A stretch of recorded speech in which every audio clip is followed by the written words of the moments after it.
이 더러운 늙은이가 감히 날 막아? 젊은 여자의 날카로운 손이 태수의 뺨을 강하게 때리는 순간 도시락 가방을 들고 막 도착한 민서의 입에서 짧은 비명이 터져 나왔습니다. 오피스텔 경비실 앞 한낮에 평화로웠던 일상이 산산조각 나는 순간이었죠. 67살 경비원 태수는 비틀거리며 뒤로 물러섰고 그의 주름진 얼굴에는 빨간 손자국이 선명하게 남았습니다. 명품 옷을 입은 낯선 입주민이 왜 시아버지에게 이런 짓을 하는 건지 민서는 충격에 얼어붙었습니다. 떨어뜨린 도시락 가방에서 따뜻한 된장찌개가 바닥으로 흘러나왔지만 그 누구도 그것을 신경 쓸 겨를이 없었습니다. 지금 사연 시작합니다. 새벽 5시 강남의 한 대형 오피스텔 경비실에 희미한 불빛이 켜져 있었습니다. 68살의 김태수는 밤새 켜놓은 모니터 화면을 응시하며 의자에서 일어났습니다. 허리를 펴는 순간 뚝 하는 소리가 났지만 이미 익숙해진 통증이었죠. 태수는 일지를 펼쳐 밤사이 일어난 일들을 꼼꼼히 기록했습니다. 303호 독거노인 할머니가 새벽 2시에 응급실로 실려간 일, 502호 아이가 열이 나서 부모가 급하게 차를 뺐던 일까지 빠짐없이 적었습니다. 특히 독거노인 할머니 항목에는 빨간 펜으로 동그라미를 그려놓았습니다. 오늘 병원에 연락해서 상태를 확인해야겠다고 마음먹었죠. 경비실 한쪽 벽에 걸린 낡은 안전모가 눈에 들어왔습니다. 태수는 천천히 다가가 먼지를 털어냈습니다. 20년 전 건설 현장 소장으로 일할 때 썼던 것이었습니다. 그때만 해도 자신이 경비원이 될 줄은 꿈에도 몰랐었죠. IMF가 터지고 회사가 부도나면서 퇴직금 한 푼 못 받고 나왔을 때 그 안전모만 들고 나왔었습니다. 서랍을 열어 오래된 사진첩을 꺼냈습니다. 첫 장에는 동생 부부의 웃는 모습이 담겨 있었고 그 옆에는 10살 진호가 찡그린 표정으로 서 있었습니다. 태수의 손가락이 사진 속 진호의 얼굴을 쓸어내렸습니다. 벌써 25년이 흘렀습니다. 그 비 오던 날 교통사고로 동생 부부가 세상을 떠나고 혼자 남은 진호를 데려왔던 날이 아직도 생생했죠. 경비실 문이 열리며 교대 근무자인 박 씨가 들어왔습니다. 형님, 밤새 고생하셨습니다. 어제 또 진호가 전화했다면서요? 박 씨의 말에 태수는 깊은 한숨을 내쉬었습니다. 이번 달에만 3번째야. 돈 좀 빌려달라고. IT 회사 다닌다더니 맨날 돈 타령이야. 태수는 경비복을 벗으며 거울을 봤습니다. 희끗희끗한 머리카락과 깊게 패인 주름살이 세월의 무게를 말해주고 있었습니다. 그래도 건강한 것만으로도 감사해야 한다고 스스로를 다독였습니다. 6시가 되자 출근하는 입주민들이 하나둘 나타나기 시작했습니다. 태수는 한 명 한 명에게 정중히 인사를 건넸습니다. 안녕하세요. 좋은 아침입니다. 503호 김 사장이 급하게 나오며 물었습니다. 김경비님, 우리의 학원차 탔나요? 태수는 수첩을 꺼내 확인했습니다. 네, 7시 45분에 안전하게 탔습니다. 오늘은 김치찌개 도시락 싸주셨더군요. 김 사장의 얼굴에 안도의 미소가 퍼졌습니다. 태수의 낡은 수첩에는 입주민들의 정보가 빼곡히 적혀 있었습니다. 누구 집 아이가 언제 학원을 가는지, 어느 집 어르신이 병원 정기검진을 받는지까지 모두 기록되어 있었죠. 25년간 조카를 키우며 배운 것이 있다면 사람을 돌보는 일에는 세심한 관찰이 필요하다는 것이었습니다. 경비실을 나서며 태수는 다시 한번 안전모를 바라봤습니다. 과거의 영광은 이제 벽에 걸린 추억일 뿐이었지만 그래도 살아있다는 것만으로 충분하다고 생각했습니다. 교대를 마친 태수는 무거운 발걸음으로 오피스텔을 나섰습니다. 아침 7시에 햇살이 눈부셨지만 밤새 지친 눈에는 그저 따가울 뿐이었죠. 동네 시장으로 향하는 길, 발걸음은 자연스럽게 생선가게 앞에서 멈췄습니다. 아이고, 김 사장님, 오늘은 고등어가 싱싱해요. 생선가게 아주머니의 목소리가 반가웠습니다. 태수는 고등어 2마리와 무 대파를 골랐습니다. 며느리 민서가 좋아하는 고등어 조림을 해줄 생각이었죠. 며느리가 복이 많네요. 시아버지가 이렇게 직접 장도 봐주시고. 아주머니의 말에 태수는 씁쓸한 미소를 지었습니다. 아들은 바쁘니까 며느리라도 잘 챙겨야죠. 계산을 하며 지갑을 열었을 때 안쪽 주머니에서 낡은 사진 한 장이 살짝 보였습니다. 25년 전 진호를 처음 집에 데려왔을 때 찍은 사진이었죠. 그때 진호는 울면서도 태수의 손을 꼭 잡고 있었습니다. 집에 도착하니 현관에서 구수한 된장찌개 냄새가 났습니다. 민서가 출근 준비를 하면서도 아침상을 차리고 있었던 것입니다. 태수가 문을 열고 들어서자 민서가 밝은 얼굴로 맞았습니다. 아버님, 밤새 고생하셨어요. 얼른 씻고 오세요. 된장찌개가 막 끓었어요. 식탁에는 정갈하게 차려진 아침상이 놓여 있었습니다. 된장찌개, 계란말이, 시금치나물, 그리고 태수가 좋아하는 깻잎장아찌까지. 하지만 한쪽 자리는 비어 있었습니다. 진호의 자리였죠. 오늘도 안 들어왔구나.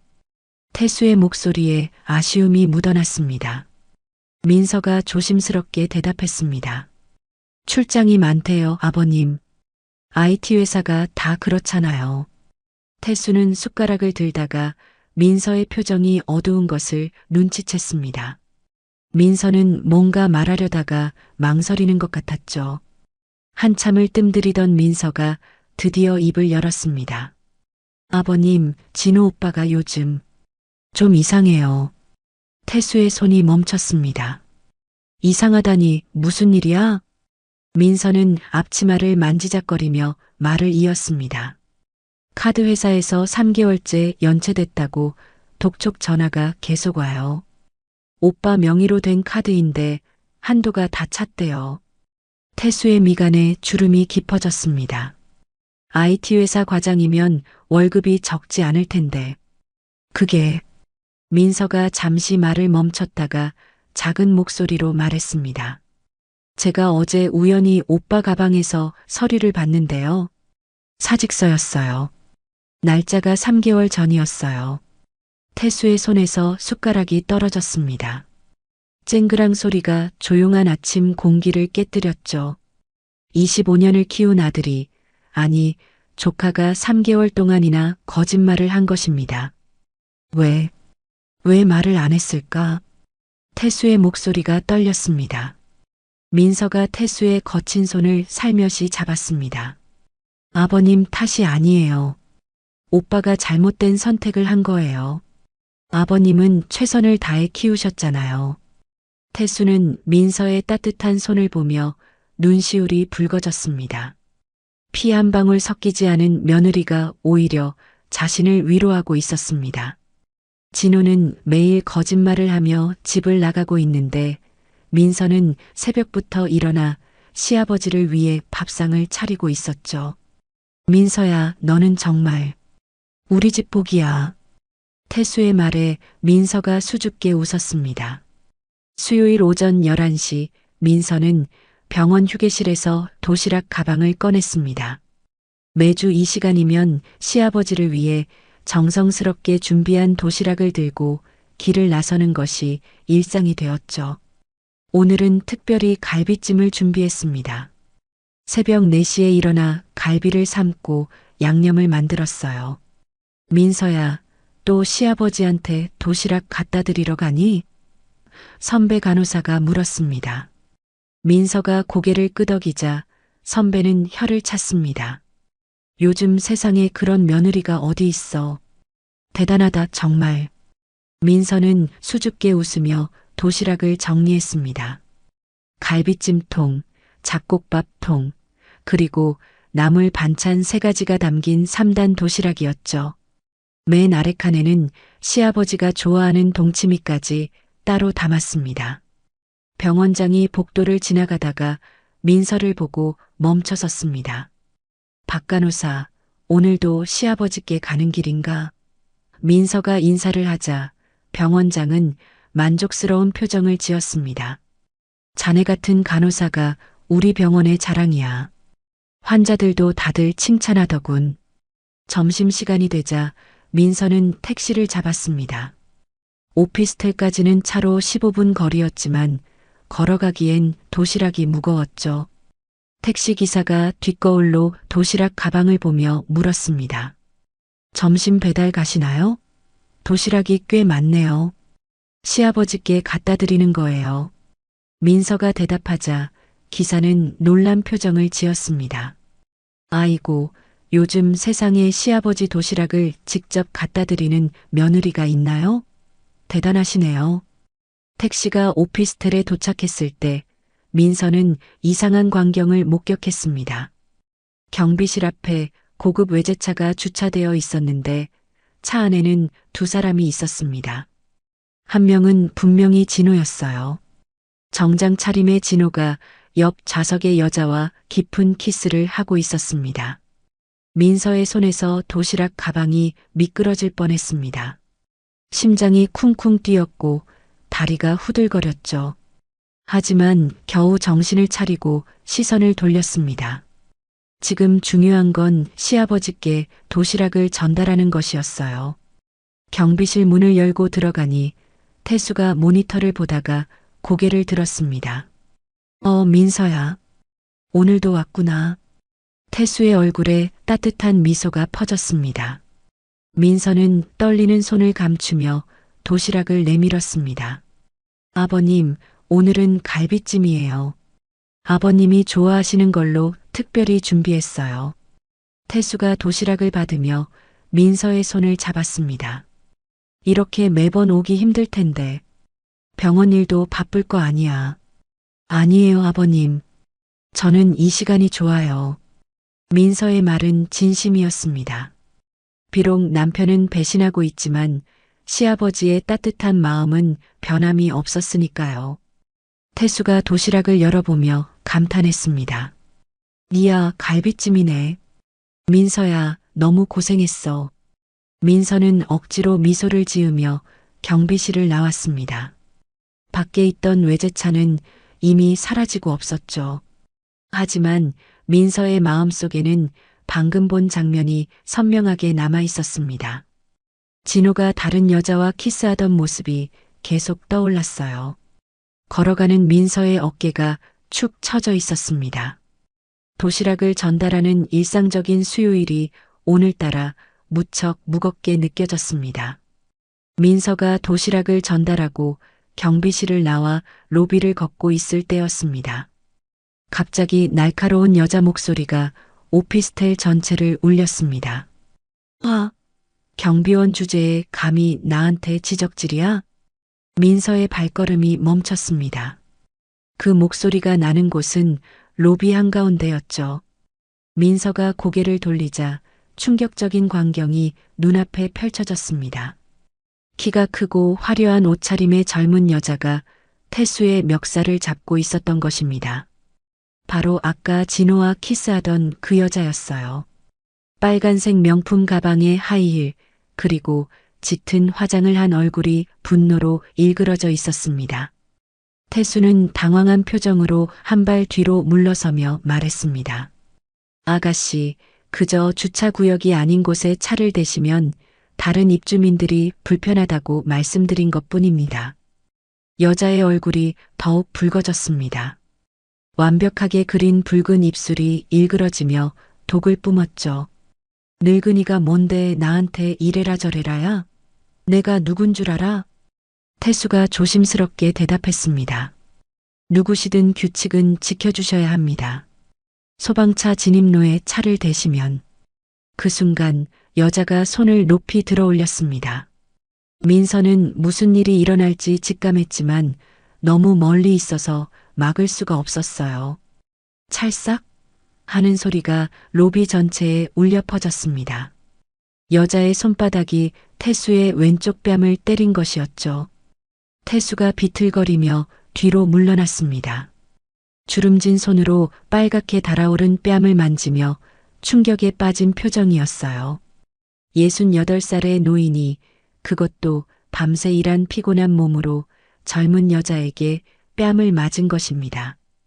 태수의 안경이 벗겨져 바닥에 떨어졌고 한쪽 렌즈에 금이 갔습니다. 늙은이가 버릇이 없네.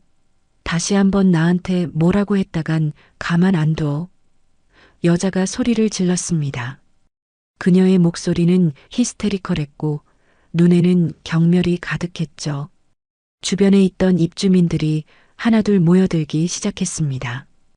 엘리베이터에서 내린 회사원들, 우편물을 가지러 온 주부들, 배달 기사님까지 모두가 충격받은 표정으로 광경을 지켜보고 있었죠. 하지만 아무도 나서지 못했습니다. 여자의 기세가 너무 무서웠거든요. 몇몇은 스마트폰을 꺼내 몰래 동영상을 찍기 시작했습니다. 민서는 더 이상 참을 수 없었습니다. 도시락 가방을 바닥에 내려놓고 뛰어갔어요. 뭐 하는 짓이에요? 우리 아버님한테. 민서의 목소리에 여자가 고개를 돌렸습니다. 그녀의 눈이 민서를 위아래로 훑었죠. 병원 유니폼을 입은 민서를 보며 코웃음을 쳤습니다. 뭐야, 간호사? 월급이나 제대로 받아? 아버님? 이 늙은이가 당신 시아버지야? 여자가 비웃듯 물었습니다. 민서는 태수 앞에 서서 그를 보호하려 했습니다. 떨어진 안경을 주워 태수에게 건네며 말했죠. 네, 우리 아버님이에요. 당장 사과하세요. 바로 그때 로비 입구에서 진호가 나타났습니다. 정장 차림의 진호는 이 상황을 보고 얼굴이 하얗게 질렸죠. 눈이 휘둥그레져서 여자와 태수 그리고 민서를 번갈아 봤습니다. 손에 들고 있던 커피가 바르르 떨렸어요. 여자가 진호를 보며 말했습니다. 진호 씨, 이 늙은 경비원이 나한테 뭐라고 하는데 좀 해결해줘요. 민서가 진호를 향해 소리쳤습니다. 진호 오빠, 이 여자가 아버님을 때렸어요. 여자가 놀란 표정으로 진호를 쳐다봤습니다. 뭐, 아버님? 진호 씨, 이 경비원이 당신 아버지예요? 진호의 입이 떨렸습니다. 잠시 망설이더니 믿을 수 없는 말을 내뱉었죠. 무슨 소리야? 난 이 사람 모르는데. 태수의 눈이 흔들렸습니다. 25년을 키운 조카가 법적으로 아들이 된 진호가 자신을 모른다고 했습니다. 태수의 다리가 후들거렸고 경비실 벽에 기대야만 했죠. 가슴이 찢어지는 것 같았습니다. 민서가 분노에 찬 목소리로 외쳤습니다. 진호 오빠, 어떻게 아버님을? 진호가 차갑게 민서를 쳐다봤습니다. 민서야, 오해하지 마. 이분은 그냥 양아버지일 뿐이야. 진짜 아버지는 아니잖아. 여자가 다시 끼어들었습니다. 양아버지? 그것도 경비원이? 진호 씨, 나한테는 대기업 임원이라고 했잖아요. 진호의 얼굴이 붉어졌습니다. 거짓말이 들통난 것이었죠. 하지만 그는 여전히 태수를 외면했습니다. 유라 씨, 나중에 설명할게요. 지금은 그냥 가요. 유라라는 이름의 여자가 경멸하듯 태수를 다시 봤습니다. 경비원이 양아버지라니. 진호 씨, 당신 정말 사기꾼이네요. 태수는 떨리는 손으로 뺨을 만지며 진호를 바라봤습니다. 그 눈에는 배신감과 슬픔이 가득했어요. 10살 때부터 키운 아이가 대학 등록금을 마련하려고 새벽부터 밤까지 일했던 그 아이가 지금 자신을 부정하고 있었습니다. 태수의 눈가에 눈물이 맺혔지만 떨어뜨리지는 않았습니다. 너무 많은 사람이 보고 있었으니까요. 로비에 모인 사람들이 수군거리기 시작했습니다. 저 젊은 사람이 정말 아들이래? 양아버지를 저렇게 대하다니 요즘 젊은 사람들은 정말. 그들의 시선이 따가웠지만 태수는 고개를 들 수 없었습니다. 68년 인생에서 가장 수치스러운 순간이었으니까요. 보안 요원 2명이 뒤늦게 달려왔습니다. 무슨 일이십니까? 신고가 들어왔는데요. 하지만 이미 모든 것은 끝난 뒤였습니다. 태수의 뺨에는 붉은 손자국이 선명했고 진호는 유라의 팔을 잡고 서둘러 밖으로 나가고 있었습니다. 민서만이 태수 곁에 남아 그의 팔을 부축하고 있었죠. 유라라는 이름의 여자가 다시 한번 진호를 쳐다봤습니다. 그녀의 눈에는 경멸과 분노가 동시에 타오르고 있었죠. 손에 들고 있던 명품 가방을 바닥에 내려놓더니 양손을 허리에 올렸습니다. 그 자세는 마치 전투를 준비하는 듯 했어요. 뭐야, 진호 씨. 이 늙은이가 정말 당신 아버지예요? 유라의 목소리가 한 옥타브 올라갔습니다. 진호는 시선을 피하며 말을 더듬었습니다. 아, 양아버지. 내 진짜 아버지는 아니고. 유라가 비웃음을 터뜨렸습니다. 그 소리가 로비 전체에 울려 퍼졌죠. 양아버지가 경비원이야? 나한테 대기업 임원이라고 했잖아요. 서울대 나왔다고, 강남에 빌딩 있다고 했잖아요. 진호의 얼굴이 토마토처럼 빨개졌습니다. 거짓말이 하나둘씩 들통나고 있었어요. 주변에 모인 사람들의 시선이 따가웠습니다. 한 주부가 작은 목소리로 옆 사람에게 속삭였죠. 저 사람 3층 IT 회사 다니는 김 씨 아들 아니야? 민서가 한 발 앞으로 나섰습니다. 그녀의 눈에는 분노의 눈물이 맺혀 있었어요. 오빠, 아버님이 당신을 어떻게 키우셨는데 부모님 돌아가시고 10살 때부터 키워주셨잖아요. 그 말에 유라가 더욱 놀란 표정을 지었습니다. 뭐, 부모님이 일찍 돌아가셨다고? 진호 씨, 당신 부모님이 해외에 계시다고 했잖아요. 뉴욕에서 사업하신다고. 진호는 이제 완전히 궁지에 몰렸습니다. 손에서는 식은땀이 났고 넥타이가 목을 조이는 것 같았죠. 그는 유라의 팔을 잡으려 했지만 유라가 거칠게 뿌리쳤습니다. 당신이 며느리구나? 유라가 민서를 향해 돌아섰습니다. 알아둬요. 진호 씨랑 저랑 6개월째 사귀고 있어요. 민서의 얼굴이 창백해졌습니다. 도시락 가방을 들고 있던 손이 덜덜 떨렸죠. 6개월이라고요? 무슨 소리예요? 진호가 급하게 말을 가로막았습니다. 민서야, 우리 나중에 얘기하자. 여기서 이러지 말고. 나중은 무슨 나중? 유라가 소리쳤습니다. 진호 씨가 당신과는 이미 끝났다고 했어요. 이혼 준비 중이라면서요. 시골 출신의 간호사라서 맞지 않는다고요. 그 순간 태수가 벽에서 몸을 떼고 일어섰습니다. 금이 간 안경을 쓴 채로 떨리는 다리를 겨우 지탱하며 진호에게 다가갔어요. 그의 눈에는 25년간 쌓아온 정이 무너지는 절망감이 가득했습니다. 진호야. 태수의 목소리는 갈라져 있었습니다. 내가 정말 이럴 수가 있냐? 내가 너를 어떻게 키웠는데?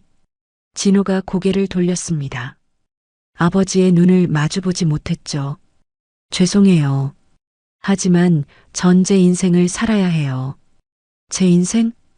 태수의 목소리가 떨렸습니다. 그 인생이 뭔데? 거짓말하고 바람 피우고 양아버지를 부정하는 게 내 인생이야? 유라가 다시 끼어들었습니다. 늙은이는 가만히 있어요. 우리 집안이랑 격이 안 맞아요. 신성그룹 최 회장이 우리 아버지예요. 경비원 양아버지를 둔 사람이랑은 결혼 못해요. 그 말을 듣는 순간 민서의 인내심이 한계에 다다랐습니다. 그녀는 유라 앞으로 다가가 똑바로 쳐다봤어요. 신성그룹이 뭐가 대단해요? 돈이 있으면 사람을 때려도 되나요? 남의 가정을 파괴해도 되나요? 유라가 민서를 위아래로 훑어봤습니다. 당신이 뭔데 나한테 그런 말을 해요? 월급 300도 안 되는 간호사가. 바로 그때 로비에 모여있던 한 노신사가 앞으로 나섰습니다. 502호에 사는 박 회장이었죠. 아가씨, 그만하시죠. 김경비님은 이 건물에서 3년째 일하시는 성실한 분입니다. 이렇게 모욕하시면 안 됩니다. 하지만 유라는 오히려 더 기세를 올렸습니다. 아저씨는 뭐예요? 늙은이들끼리 편들기예요? 주변 사람들이 웅성거리기 시작했습니다. 몇몇은 스마트폰으로 계속 동영상을 찍고 있었고 보안 요원들은 어떻게 해야 할지 몰라 우왕좌왕하고 있었죠. 태수는 빨갛게 부어오른 뺨을 만지며 진호를 마지막으로 한 번 더 봤습니다. 그 눈빛에는 말로 표현할 수 없는 슬픔이 담겨 있었어요. 25년 전 비 오던 날 동생 부부의 장례식장에서 울고 있던 10살 진호를 안아주었던 기억이 떠올랐습니다. 그때 진호는 삼촌, 이제 아빠가 되어주세요라고 울먹였었죠. 진호야, 마지막으로 묻겠다. 태수의 목소리는 이제 거의 들리지 않을 정도로 작았습니다. 정말 나를 모른다는 거니? 정말 우리가 남이란 말이니? 진호는 여전히 시선을 피한 채 대답했습니다. 죄송합니다. 하지만 저도 제 미래를 생각해야 해요. 그 순간 로비 입구에서 누군가의 목소리가 들렸습니다. 무슨 소란이죠? 모든 사람의 시선이 입구로 향했습니다. 정장을 입은 중년 남성이 서 있었는데 그의 표정은 매우 진지했습니다. 오피스텔 관리소장이었죠. 지금 무슨 일입니까? 입주민분들이 소란스럽다고 신고가 여러 건 들어왔는데요. 유라가 관리소장을 보며 말했습니다. 이 경비원을 당장 해고하세요. 손님한테 무례하게 굴었어요. 관리소장이 태수의 부어오른 뺨을 보고 놀란 표정을 지었습니다. 김경비님, 괜찮으십니까? 태수는 고개를 저으며 경비실로 걸어갔습니다. 그의 등은 이전과는 달리 완전히 굽어 있었고 발걸음은 무거웠습니다. 민서가 태수를 따라가려 했지만 진호가 민서의 팔을 잡았습니다. 민서야, 우리 얘기 좀 하자. 민서가 진호의 손을 뿌리쳤습니다. 그녀의 눈에서 눈물이 흘러내렸지만 목소리는 단호했죠. 얘기할 게 뭐가 있어요? 오빠는 이미 선택했잖아요. 로비의 소란이 절정에 달했을 때 갑자기 엘리베이터에서 정장 차림의 중년 남성이 내렸습니다. 은회색 머리를 단정하게 넘긴 그는 위험 있는 걸음걸이로 다가왔죠. 모든 사람의 시선이 그에게로 향했습니다. 무슨 소란이? 남자가 말을 시작하다가 갑자기 멈췄습니다. 그의 눈이 크게 떠졌고 입이 벌어졌어요. 경비실 앞에 서 있는 태수를 본 것이었습니다. 김태수 소장님. 태수도 놀란 표정으로 남자를 바라봤습니다.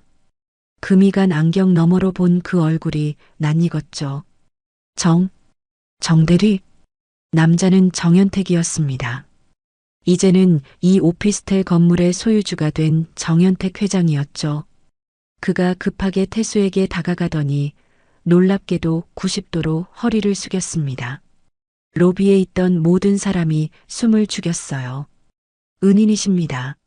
20년 만입니다. 정연택의 목소리는 감격으로 떨리고 있었습니다. 유라와 진호가 당황한 표정으로 서로를 바라봤습니다. 방금까지 경비원을 무시하고 모욕했는데 건물주가 그에게 이렇게 극진히 인사를 하고 있었으니까요. 유라의 얼굴이 조금씩 창백해지기 시작했습니다. 정연택이 고개를 들며 말을 이었습니다. 20년 전 구로 공사장 붕괴 사고 기억하십니까? 철골이 무너질 때 저희 아버지를 구해주셨잖아요. 태수가 손을 저었습니다. 아니야, 정대리. 그건 당연히 해야 할 일이었어. 하지만 정연택은 고개를 저었습니다. 당연한 일이 아닙니다. 소장님이 목숨을 걸고 뛰어들지 않으셨다면 저희 아버지는 그날 돌아가셨을 겁니다. 정연택이 주변을 둘러보며 큰 목소리로 설명했습니다. 여러분, 이분이 누군지 아십니까? 20년 전 건설 현장이 무너지는 순간 제 아버지를 등에 업고 탈출하신 분입니다. 자신의 다리가 철근에 찔렸는데도 아버지를 먼저 구하셨어요. 태수의 왼쪽 다리를 보니 정말로 오래된 상처 자국이 있었습니다. 바지 밑으로 살짝 보이는 그 흉터는 길고 깊었죠. 그동안 아무도 주목하지 않았던 경비원의 과거가 하나씩 드러나고 있었습니다. 정우성이 계속 말했습니다. 아버지가 병원에서 치료받으실 때 매일같이 소장님을 찾으셨어요. 은혜를 꼭 갚아야 한다고 평생의 은인이라고 하셨죠. 그런데 회사가 부도나면서 소장님이 사라지셨어요. 20년 동안 찾았는데 그의 눈가에 눈물이 맺혔습니다. 이렇게 우리 건물에서 경비원으로 일하고 계실 줄은 꿈에도 몰랐습니다. 유라가 뒤로 한 걸음 물러섰습니다. 신성그룹 회장 딸이라는 허세가 무색해지는 순간이었죠. 정연택이 건물주라는 것을 알고 있었기에 그녀의 태도가 완전히 바뀌었습니다. 방금까지 큰 소리치던 목소리는 이제 들리지도 않았어요. 정연택이 유라를 쏘아봤습니다. 방금 이분께 무례하게 군 사람이 당신입니까? 유라가 더듬거리며 대답했습니다. 그게 오해가 있었어요. 오해? 정연택의 목소리가 차가워졌습니다. 제가 분명히 봤습니다. 당신이 이분의 뺨을 때렸죠? 은인을 때린 겁니다. 주변에서 동영상을 찍고 있던 한 청년이 앞으로 나왔습니다. 회장님, 제가 다 촬영했습니다. 이 여자가 김경빈님을 때리고 모욕하는 장면이 다 들어있어요. 정연택이 스마트폰 화면을 확인하더니 얼굴이 더욱 굳어졌습니다. 이건 명백한 폭행입니다. 경찰에 신고하겠습니다. 유라가 급하게 말했습니다. 아니에요. 제가 사과할게요. 죄송합니다. 그녀가 마지못해 태수에게 고개를 숙였지만 진심이 담기지 않은 형식적인 사과였습니다.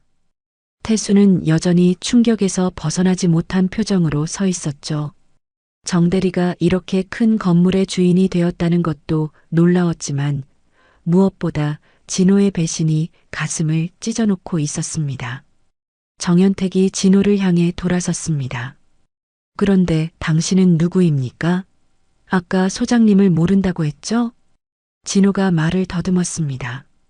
저는 그게 민서가 나서서 말했습니다. 이 사람은 김태수 경비님의 양아들입니다. 10살 때부터 아버님이 키우셨어요. 그런데 방금 아버님을 모른다고 부정했습니다. 정연택의 표정이 경멸로 변했습니다. 양아버지를 부정하는 사람이군요. 그것도 이런 은인을. 그가 직원에게 전화를 걸었습니다. 김비서, 지금 당장 내려와. 그리고 3층 IT 회사 김진호 씨 회사 조사해봐. 월세 납부 현황도 확인하고. 진호의 얼굴이 하얗게 질렸습니다. 그의 회사가 정연택 소유 건물에 입주해 있다는 사실을 이제야 깨달은 것이었죠. 몇 분 후 김비서가 서류를 들고 내려왔습니다. 회장님, 확인했습니다. 김진호 씨 회사는 3개월째 월세를 연체 중입니다. 그리고 김비서가 잠시 망설이더니 말을 이었습니다. 김진호 씨는 이미 3개월 전에 회사에서 퇴사한 것으로 확인됩니다. 현재는 무직 상태예요. 유라가 진호를 돌아봤습니다. 그녀의 눈에는 배신감이 가득했죠. 뭐야? 무직이라고? IT 회사 과장이라고 했잖아요. 진호가 변명하려 했지만 이미 모든 거짓말이 들통난 상황이었습니다. 그는 고개를 푹 숙였어요. 정연택이 태수의 팔을 잡았습니다. 소장님, 병원 가셔야 합니다. 뺨이 많이 부으셨어요. 태수가 고개를 저었습니다. 괜찮아. 정대리, 아니 회장님. 너무 신경 쓰지 마. 무슨 말씀이세요? 은인이 이런 일을 당하셨는데. 정연택의 목소리가 떨렸습니다. 소장님, 왜 이렇게 사셨습니까? 저희를 찾아오셨으면 도와드렸을 텐데. 태수가 쓸쓸하게 웃었습니다. 자존심이라는 게 있잖아. 도움받고 싶지 않았어. 그저 열심히 살면 된다고 생각했지. 그 순간 정연택이 다시 깊이 허리를 숙였습니다. 죄송합니다.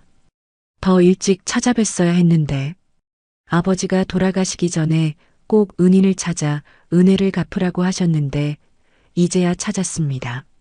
로비에 모인 사람들이 모두 숙연해졌습니다. 평소에 그저 친절한 경비원으로만 알았던 태수가 사실은 영웅이었다는 사실에 놀라움을 감추지 못했죠. 502호 박 회장이 앞으로 나와 말했습니다. 김경비 님이 그런 분이었군요. 그동안 몰라 뵙고 죄송합니다. 다른 입주민들도 하나둘 고개를 숙이며 사과했습니다. 하지만 태수의 시선은 여전히 진호에게 고정되어 있었습니다. 25년을 키운 아들이 지금 이 순간 가장 멀리 있는 사람처럼 느껴졌으니까요. 그날 저녁 태수의 작은 아파트는 유난히 조용했습니다. 거실 테이블 위에는 민서가 가져온 병원 처방약이 놓여 있었고 부어오른 뺨을 위한 찜질도 준비되어 있었죠. 태수는 소파에 앉아 멍하니 벽을 바라보고 있었습니다. 민서가 부엌에서 차를 끓이며 걱정스러운 눈빛으로 태수를 바라봤습니다. 오늘 있었던 일은 너무나 충격적이었지만 무엇보다 진호의 배신이 시아버지에게 큰 상처를 주었다는 것을 알고 있었죠. 아버님, 따뜻한 보리차예요. 드세요.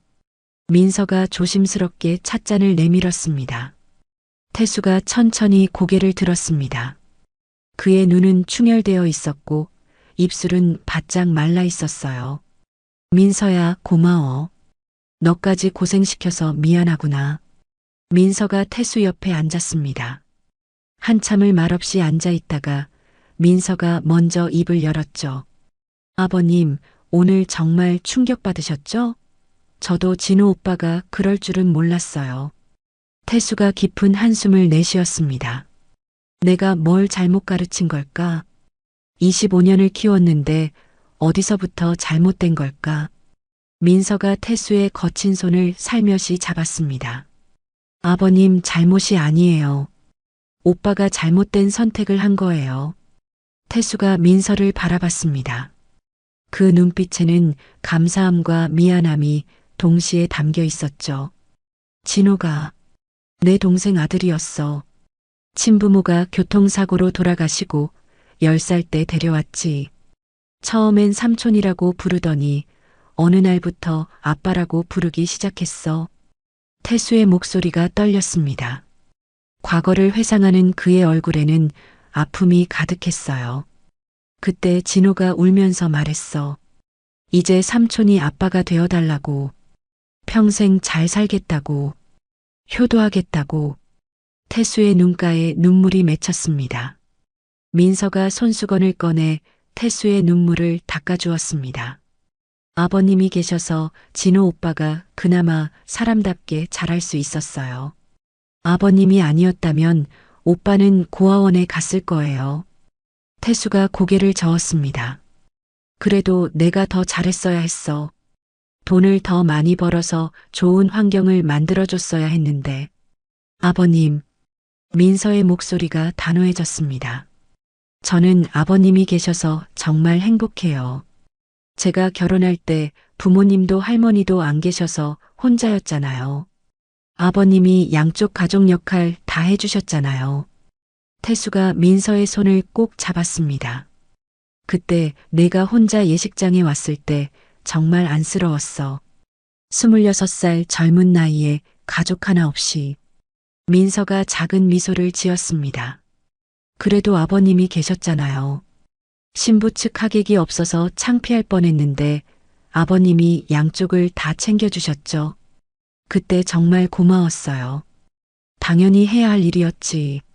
내가 진호와 결혼하면서 우리 집 며느리가 됐지만 난 처음부터 널 딸처럼 생각했어. 민서의 눈에 눈물이 고였습니다. 아버님, 진호 오빠가 양자인 것도 알고 있었어요. 결혼 전에 오빠가 말해줬거든요. 10살 때 부모님 잃고 아버님이 키워주셨다고요. 태수가 놀란 표정을 지었습니다. 진호가 그걸 내게 말했어? 네. 그런데 오빠는 그게 부끄러운 것처럼 말했어요. 친부모가 아니라서 창피하다고. 저는 오히려 아버님이 더 대단하다고 생각했는데 민서가 일어나서 서랍을 열었습니다. 그 안에서 파일 하나를 꺼냈죠. 아버님, 제가 비밀 하나 말씀드려도 될까요? 태수가 고개를 끄덕였습니다. 민서가 파일을 열었습니다. 안에는 제빵 자격증과 여러 수료증이 들어 있었어요.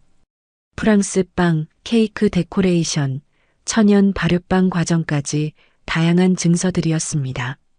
저 사실 간호사 일하면서 밤에 제빵 공부를 하고 있어요. 온라인 강의도 듣고 주말엔 학원도 다녀요. 태수가 놀란 표정으로 증서들을 살펴봤습니다. 이걸 언제 다? 진호는 알아? 민서가 고개를 저었습니다. 오빠한테는 말 안 했어요. 한 번 말했다가 비현실적이라고 간호사나 계속하라고 했거든요. 민서가 창밖을 바라보며 말을 이었습니다. 언젠가 작은 빵집을 열고 싶어요. 소아암 병동 아이들을 위한 건강한 빵을 만들고 싶거든요. 병원에서 일하면서 아픈 아이들을 많이 봤어요.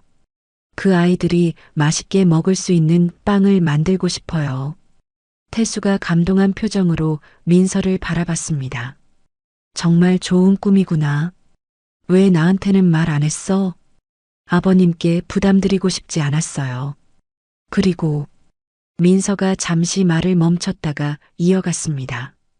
오빠가 요즘 이상해서 말할 타이밍을 못 찾았어요. 태수가 민서의 어깨를 토닥였습니다. 너 같은 며느리가 있어서 정말 다행이야. 진호는 몰라봤지만 넌 정말 보물이야. 민서의 눈에 눈물이 고였습니다. 아버님이 제 진짜 아버지였으면 좋겠어요. 혈연보다 정이 더 중요한 거잖아요.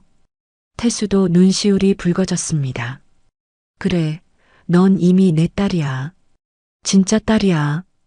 두 사람은 한참 동안 서로의 손을 잡고 있었습니다. 밖에서는 저녁 노을이 지고 있었고 작은 아파트 안은 따뜻한 정으로 가득 차 있었죠. 민서가 일어서며 말했습니다. 아버님, 제가 저녁 준비할게요. 오늘은 아버님이 좋아하시는 김치찌개 끓일게요. 태수가 민서를 바라보며 생각했습니다. 피 한 방울 섞이지 않았지만 이 아이가 진호보다 훨씬 더 자신의 진짜 가족 같다고. 25년간 키운 조카는 자신을 부정했지만 3년 된 며느리는 자신을 아버지로 모시고 있었습니다. 부엌에서 칼질 소리가 들려왔습니다. 민서가 팔을 썰고 있는 소리였죠. 태수는 그 소리를 들으며 눈을 감았습니다. 오늘 있었던 충격적인 일들이 머릿속을 스쳐 지나갔지만 지금 이 순간만큼은 평온했습니다.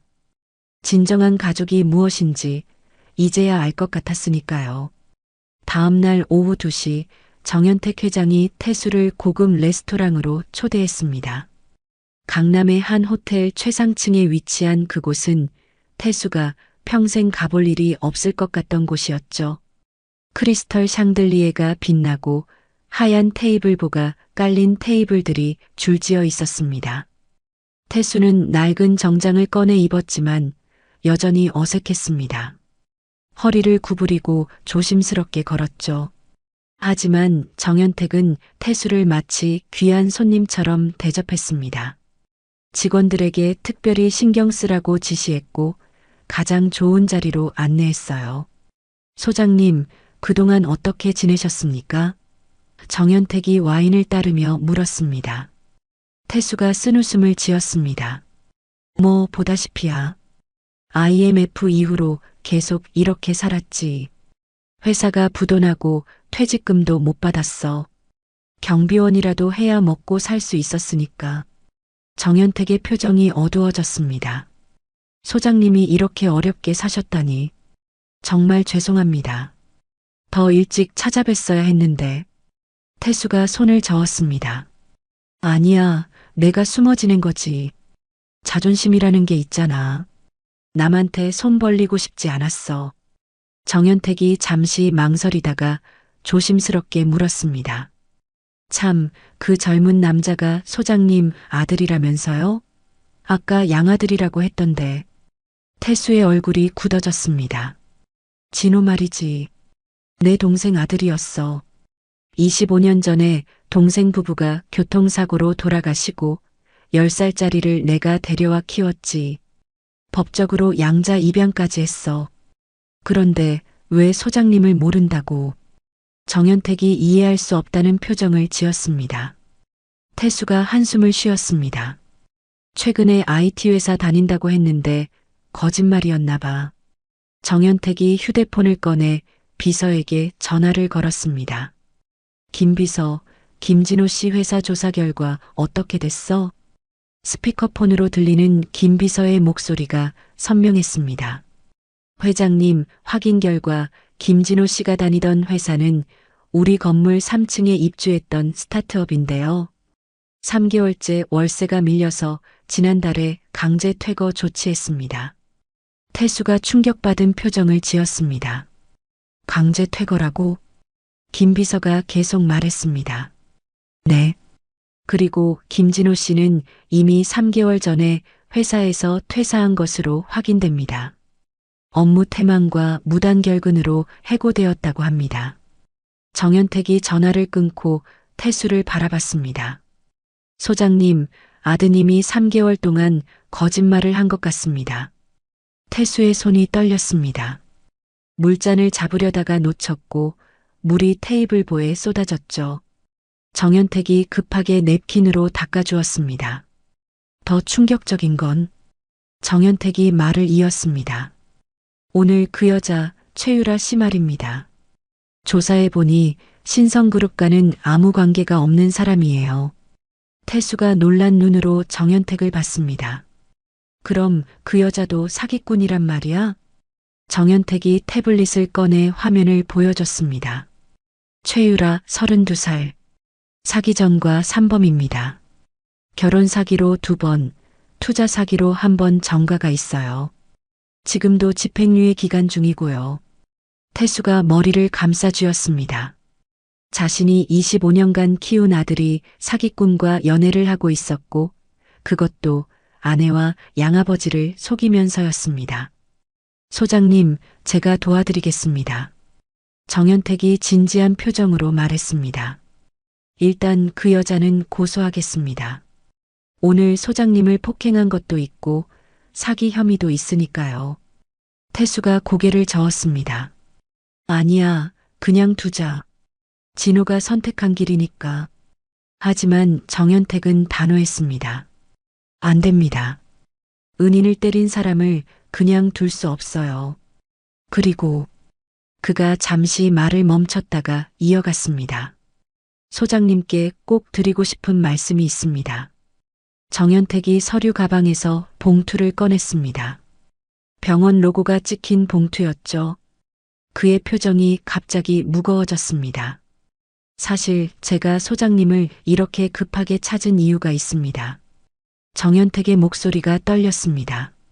저희 아버지가 작년에 돌아가시기 전에 유언을 남기셨어요. 은인을 꼭 찾아서 보답하라고 하셨죠. 태수가 놀란 표정을 지었습니다. 그래, 정 회장이 돌아가셨구나. 몰랐어. 삼가 고인의 명복을 빕니다. 감사합니다. 정연택이 담담하게 말했습니다. 아버지는 돌아가시는 순간까지 소장님을 찾으셨어요. 그날 소장님이 아니었다면 자신은 20년을 더 못 살았을 거라고 그 20년 동안 저희 가족이 누린 모든 행복이 소장님 덕분이라고 하셨죠. 정연택이 또 다른 서류를 꺼냈습니다. 변호사 사무실 봉투였죠. 소장님, 이건 아버지의 유언장입니다. 아버지가 은인을 찾으면 꼭 전달하라고 하신 겁니다. 태수가 놀라서 손을 저었습니다. 아니야, 그런 건 필요 없어. 난 당연한 일을 했을 뿐이야. 아버지가 남기신 금액이 50억입니다. 정연택의 말에 레스토랑 안이 조용해졌습니다. 아버지 개인 재산에서 따로 떼어놓으신 거예요. 은인을 위한 돈이라고 하셨죠. 태수가 숨을 제대로 쉴 수 없었습니다. 50억이라는 금액은 상상도 할 수 없는 돈이었죠. 평생 경비원으로 일해도 만질 수 없는 돈이었습니다. 정 회장, 이건 너무 큰 돈이야. 받을 수 없어. 정연택이 고개를 저었습니다. 아버지의 생명값입니다. 그리고 20년 동안 소장님이 고생하신 것에 대한 작은 보상이고요. 제발 받아주세요. 그래야 제가 편하게 눈을 감을 수 있습니다. 태수의 눈에 눈물이 고였습니다. 인생이란 게 참 아이러니했죠. 25년간 키운 양아들은 자신을 부정했는데 20년 만에 만난 옛 부하 직원은 자신에게 거액을 남기려 하고 있었으니까요. 소장님, 한 가지만 부탁드립니다. 정연택이 진지하게 말했습니다. 이 돈을 좋은 일에 써주세요. 소장님이 평소 하고 싶었던 일이나 도움이 필요한 사람들을 위해서요. 태수가 천천히 고개를 끄덕였습니다. 거절할 수 없는 진심이 느껴졌으니까요. 일주일 후 정연택이 태수를 자신의 사무실로 초대했습니다. 강남의 고층 빌딩 최상층에 위치한 회장실은 서울 전경이 한눈에 들어오는 곳이었죠. 벽면에는 선대 회장인 아버지의 사진이 크게 걸려 있었습니다. 소장님, 오늘은 중요한 결정을 하려고 모셨습니다. 정연택이 커피를 따르며 말했습니다. 태수는 여전히 이 호화로운 공간이 낯설었습니다. 조심스럽게 소파에 앉아 주변을 둘러봤죠. 책상 위에는 가족 사진이 하나도 없었습니다. 정연택이 혼자 살고 있다는 것을 짐작할 수 있었어요. 정 회장, 지난번에 말한 유산 얘기는 정말 부담스러워. 다시 생각해보지 않겠나? 태수가 조심스럽게 말했습니다. 정연택이 고개를 저었습니다. 아버지의 유언은 바꿀 수 없습니다. 그리고 그가 서류 가방에서 또 다른 봉투를 꺼냈습니다. 오늘은 그것 말고도 드릴 말씀이 있어요. 변호사가 들어왔습니다. 손에는 두꺼운 서류철을 들고 있었죠. 정연택이 변호사에게 눈짓을 하자 변호사가 서류를 펼치기 시작했습니다. 김태수님, 이 서류는 정연택 회장님의 개인 증여 계약서입니다. 변호사가 설명했습니다. 정 회장님께서 아버지의 유산과 별개로 본인 재산 중 50억을 추가로 김태수님께 증여하기로 결정하셨습니다. 태수가 놀라서 벌떡 일어났습니다. 이게 무슨 소리야? 아버지 유산도 과분한데 자네 돈까지? 정연택이 차분하게 설명했습니다. 소장님, 저는 부인과 이혼했고 자식도 없습니다. 제 재산을 물려줄 사람이 없어요. 그런데 소장님은 20년 전 저희 가족의 은인이시고 지금도 어렵게 사시죠. 그래도 총 100억이라니 너무 큰 돈이야. 태수가 고개를 저었습니다. 정연택이 태블릿을 꺼내 화면을 보여줬습니다. 소장님, 먼저 이것부터 보셔야 할 것 같습니다. 진호 씨에 대해 추가 조사를 했어요. 화면에는 충격적인 내용들이 나타났습니다. 진호가 태수 명의로 신용카드를 만들어 사용한 내역, 민서 명의로 대출받은 기록들이었죠. 총 3천만 원이 넘는 금액이었습니다. 이게 태수의 손이 떨렸습니다. 진호가 이런 짓을 3개월 전부터 시작됐습니다. 회사에서 해고된 직후부터요. 정연택이 설명했습니다. 최유라와 호화롭게 지내느라 이런 범죄를 저질렀죠. 태수가 의자에 털썩 주저앉았습니다. 25년간 키운 양아들이 자신과 며느리를 상대로 금융범죄를 저질렀다니 믿을 수 없었어요. 경찰에 신고하시겠습니까? 변호사가 물었습니다. 태수는 한참을 망설이다가 고개를 저었습니다. 아니요. 제가 갚겠습니다. 정연택이 안타까운 표정을 지었습니다. 소장님, 이래서 제가 도와드리려는 겁니다. 소장님은 너무 선하세요. 그런 분이 이런 배신을 당하시는 걸 볼 수 없습니다. 정연택이 창밖을 바라보며 말을 이었습니다. 소장님, 며느님 얘기를 들었습니다. 박민서 간호사 말입니다. 태수가 놀란 눈으로 정연택을 봤습니다. 병원에서 물어봤어요. 정말 훌륭한 분이더군요. 매일 시아버지 도시락을 싸서 가져다 드리고 밤에는 제빵 공부를 한다면서요? 태수가 고개를 끄덕였습니다. 민서는 정말 좋은 아이예요. 진호보다 훨씬 더 내 가족 같아요. 그럼 이 돈으로 진짜 가족을 도와주세요. 정연택이 진지하게 말했습니다. 민서 씨가 꿈꾸는 베이커리를 열어주세요. 소아암 아이들을 위한다고 들었습니다. 태수의 눈에 눈물이 고였습니다. 정연택의 제안이 가슴을 울렸어요. 그리고 한 가지 더 말씀드릴 게 있습니다. 정연택이 또 다른 서류를 꺼냈습니다. 최유라 씨를 더 조사했더니 화면에 새로운 정보가 떴습니다. 유라가 다른 남자들과 만나는 사진들이었죠. 진호와 사귀는 동시에 두세 명의 남자를 더 만나고 있었던 것입니다. 결혼 사기 전문가입니다. 진호 씨도 그 중 한 명일 뿐이에요. 돈이 떨어지면 바로 버릴 겁니다. 태수가 한숨을 쉬었습니다. 진호가 불쌍하네.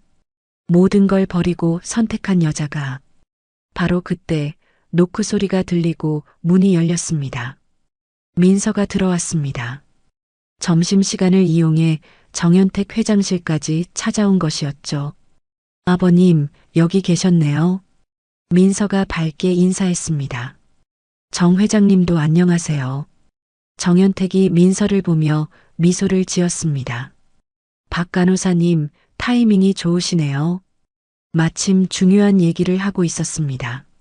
민서가 의아한 표정으로 태수를 봤습니다. 태수의 표정이 어두웠죠. 아버님, 무슨 일 있으세요? 태수가 민서의 손을 잡았습니다. 민서야, 너에게 미안한 일이 생겼다. 태수가 민서의 손을 잡으며 말을 이었습니다. 진호가 내 명의로 대출을 받았더구나. 3천만 원이 넘는다고 정 회장이 알려줬어. 민서의 얼굴이 창백해졌습니다. 자신도 어렴풋이 의심하고 있었지만 확인된 사실을 듣자 충격이 컸죠. 제 명의로요?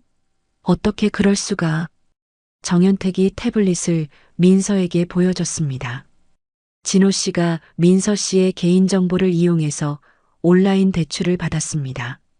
서류도 위조했고요. 민서가 의자에 털썩 주저앉았습니다. 다리에 힘이 빠진 것이었죠. 그럼 제가 그 돈을 갚아야 하나요? 걱정하지 마. 태수가 민서를 안심시켰습니다. 내가 다 해결할게. 내가 피해보는 일은 없을 거야. 정연택이 고개를 저었습니다. 소장님, 이건 명백한 범죄입니다. 고소해야 합니다. 하지만 태수는 여전히 망설였습니다. 그래도 진호는 내가 25년간 키운 아이야. 경찰서에 보낼 수는 없어. 민서가 태수를 바라봤습니다. 시아버지의 마음이 얼마나 아플지 알 수 있었어요. 하지만 동시에 진호에 대한 분노도 느껴졌죠. 그날 이후로 한 달이 흘렀습니다. 태수는 100억이라는 거금을 어떻게 써야 할지 고민하며 잠 못 이루는 밤을 보냈죠. 아직 정연택의 제안을 최종 수락하지는 않았지만 변호사는 계속해서 서류를 준비하고 있었습니다. 어느 일요일 오후 태수의 작은 아파트 현관문을 두드리는 소리가 났습니다. 민서가 저녁 준비를 하고 있었고 태수는 거실에서 텔레비전을 보고 있었죠. 문을 열자 진호가 서 있었습니다. 진호의 모습은 예전과 달랐습니다. 평소 깔끔하게 빗어 넘기던 머리는 헝클어져 있었고 수염도 제대로 깎지 않아 지저분했죠. 정장 대신 후줄근한 운동복을 입고 있었습니다. 무엇보다 눈빛이 불안정했어요. 아버지, 제가 잘못했습니다. 진호가 현관에 무릎을 꿇었습니다. 태수가 놀라서 진호를 일으켜 세우려 했지만 진호는 완강히 버텼습니다. 제발 용서해 주세요. 제가 미쳤었어요. 민서가 부엌에서 나와 진호를 차갑게 바라봤습니다. 그녀는 이미 자신의 명의로 대출이 나간 것을 알고 있었죠. 하지만 태수가 부탁해서 아직 고소하지 않고 있었습니다. 들어와서 얘기하자. 태수가 진호를 거실로 이끌었습니다. 진호가 소파에 앉자마자 눈물을 흘리기 시작했습니다. 유라와 끝났어요. 그 여자가 저를 버렸어요. 다른 남자를 만나고 있었더라고요. 태수는 이미 정연택을 통해 알고 있었지만 모르는 척했습니다. 그래서 돌아온 거니? 진호가 고개를 숙였습니다. 죄송해요. 제가 정말 바보였어요. 아버지가 얼마나 저를 위해 희생하셨는지 이제야 깨달았어요. 민서가 차를 가져왔습니다. 진호 앞에 찻잔을 놓는 손길이 거칠었죠. 진호가 민서를 슬쩍 봤지만 민서는 시선을 피했습니다. 민서야, 너한테도 정말 미안해. 진호가 말했습니다. 내가 정신이 나갔었어. 민서가 차갑게 대답했습니다. 오빠가 제 명의로 대출받은 거 알아요. 3천만 원이 넘던데요. 진호의 얼굴이 창백해졌습니다. 그걸 어떻게? 정연택 회장님이 조사해서 다 알려주셨어요. 민서의 목소리는 떨리고 있었습니다. 오빠가 아버님 카드도 도용했다고요. 진호가 다시 바닥에 무릎을 꿇었습니다. 정말 죄송해요. 제가 다 갚을게요. 일자리를 구해서라도. 태수가 한숨을 쉬었습니다. 일어나. 무릎 꿇는다고 해결될 일이 아니야. 진호가 일어나서 다시 소파에 앉았습니다. 그의 손이 계속 떨리고 있었죠. 마치 무언가에 쫓기는 사람처럼 불안해 보였습니다. 아버지, 사실. 진호가 말을 꺼내다가 멈췄습니다. 그리고 다시 용기를 내어 말했죠. 아버지가 50억을 받으신다고 들었어요. 태수와 민서가 동시에 진호를 쳐다봤습니다. 어떻게 그 사실을 알았을까요? 진호가 계속 말했습니다. 정연택 회장 회사 직원한테 들었어요. 아버지가 큰 돈을 받으실 거라고. 태수의 표정이 굳어졌습니다. 그래서 그 돈 때문에 돌아온 거니? 아니에요. 진호가 급하게 손을 저었습니다. 정말 아니에요. 저는 진심으로 반성하고 있어요. 하지만 진호의 눈빛은 이미 탐욕으로 번들거리고 있었습니다. 50억이라는 금액이 그의 머릿속을 가득 채웠죠. 아버지, 저도 아들이잖아요. 법적으로 양자로 입양되었잖아요. 진호의 목소리가 달라졌습니다. 아까까지의 눈물과 후회는 사라지고 계산적인 표정이 나타났죠. 태수가 실망한 눈빛으로 진호를 바라봤습니다. 내가 정말 그 돈 때문에 온 거구나. 진호가 당황한 표정을 지었습니다. 아니에요. 그게 아니라 저도 가족인데 당연히. 나가. 태수가 단호하게 말했습니다. 아버지, 지금 당장 나가. 다시는 이 집에 오지 마. 태수의 목소리는 차갑고 단호했습니다. 진호가 벌떡 일어났습니다. 그의 얼굴이 붉어졌고 눈에는 분노가 섞였죠. 알았어요. 하지만 법적으로 저도 권리가 있다는 거 잊지 마세요. 진호가 문을 쾅 닫고 나갔습니다. 현관문이 닫히는 소리가 작은 아파트 안에 크게 울렸어요. 민서가 태수 옆에 앉았습니다. 아버님, 괜찮으세요? 태수는 고개를 숙였습니다. 어깨가 떨리고 있었죠. 내가 뭘 잘못 키운 걸까? 어디서부터 잘못된 걸까? 민서가 태수의 등을 토닥였습니다. 아버님, 잘못이 아니에요. 사람의 본성은 바꿀 수 없는 거예요. 며칠 후 진호가 다시 나타났습니다. 이번에는 혼자가 아니었죠. 정장 차림의 남자와 함께였습니다. 변호사였어요. 아버지, 저희가 상의할 게 있어서 왔습니다. 진호가 사무적인 목소리로 말했습니다. 변호사가 서류를 꺼냈습니다. 김태수 씨, 김진호 씨는 법정 양자로서 상속권이 있습니다. 앞으로 받으실 재산에 대해 상의하고 싶습니다. 태수가 어이없다는 표정을 지었습니다. 상속? 내가 아직 살아있는데? 변호사가 설명했습니다. 김태수 씨가 거액을 증여받으실 예정이라고 들었습니다. 김진호 씨도 가족으로서 일정 부분 권리가 있습니다. 민서가 분노했습니다. 권리라고요? 아버님 카드를 도용하고 제 명의로 대출받은 사람이 무슨 권리를 주장해요? 진호가 민서를 쏘아봤습니다. 넌 상관없는 일이야. 나는 법적 아들이고 너는 그냥 며느리일 뿐이야. 그 순간 현관벨이 울렸습니다. 민서가 문을 열자 정현택이 서 있었습니다. 그의 뒤에는 2명의 변호사가 더 있었죠. 제가 때맞춰 온 것 같네요. 정현택이 거실로 들어오며 말했습니다. 진호와 그의 변호사가 놀란 표정을 지었습니다. 정현택 회장이 직접 온 것이었으니까요. 정현택이 진호를 차갑게 바라봤습니다. 김진호 씨, 당신이 무슨 권리를 주장하러 왔는지 다 들었습니다. 그가 변호사에게 눈짓을 하자 변호사가 태블릿을 꺼내 화면을 보여줬습니다. 이것은 김진호 씨의 범죄 기록입니다. 문서 위조, 사기, 횡령. 고소만 하면 바로 구속될 수 있는 수준입니다. 진호의 얼굴이 하얗게 질렸습니다. 옆에 있던 변호사도 당황한 표정을 숨기지 못했죠. 정현택이 계속 말했습니다. 그리고 한 가지 더. 김태수 소장님이 받으실 돈은 증여가 아니라 특별한 조건이 붙은 기부금입니다. 상속 대상이 아니죠. 진호가 절망적인 표정을 지었습니다. 모든 계획이 무너지는 순간이었어요. 정현택과 그의 변호사들이 떠난 후 진호는 완전히 다른 사람이 되었습니다. 방금 전까지 보였던 후회와 미안함은 온데간데 없이 사라졌고 그의 눈에는 분노와 증오만이 가득했죠. 이게 다 계획이었구나. 진호가 이를 갈며 말했습니다. 처음부터 날 빼고 민서한테 주려고 했던 거지? 태수가 지친 목소리로 대답했습니다. 무슨 소리니? 내가 스스로 자격을 잃은 거야. 진호가 냉소를 지었습니다. 자격? 내가 25년 동안 당신 아들 노릇했는데 그것도 자격이 안 돼?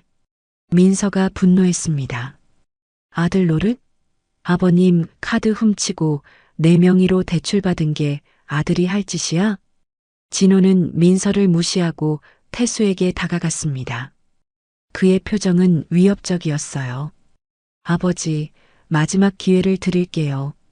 그 돈의 절반만 주세요. 그럼 조용히 사라질게요. 안 돼. 태수가 단호하게 고개를 저었습니다. 진호의 얼굴이 붉어졌습니다. 그럼 법적으로 싸우겠어요. 내가 법적 양자라는 건 변하지 않아요. 유류분이라는 것도 있고요. 너는 이미 선을 넘었어. 태수의 목소리가 떨렸습니다. 이제 정말 끝이야. 진호가 주먹을 불끈 쥐었습니다. 한순간 태수를 때릴 것처럼 보였지만 겨우 참았죠. 대신 테이블을 주먹으로 내리쳤습니다. 쿵 하는 소리에 찻잔이 떨어져 깨졌어요. 후회할 거예요.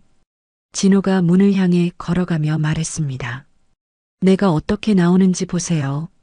문이 쾅 닫히고 난 후 태수는 소파에 무너져 내렸습니다. 온몸에서 힘이 빠졌죠. 민서가 깨진 찻잔을 치우며 걱정스럽게 태수를 바라봤습니다. 다음 날부터 진호의 본격적인 공격이 시작되었습니다. 먼저 동네 사람들에게 소문을 퍼뜨렸죠. 태수가 치매에 걸렸다는 거짓말이었습니다. 김경비 님이 요즘 자꾸 깜빡깜빡하신대요. 시장 아주머니가 옆 가게 주인에게 속삭였습니다. 아들이 그러는데 병원에 가봐야 한대요. 정말?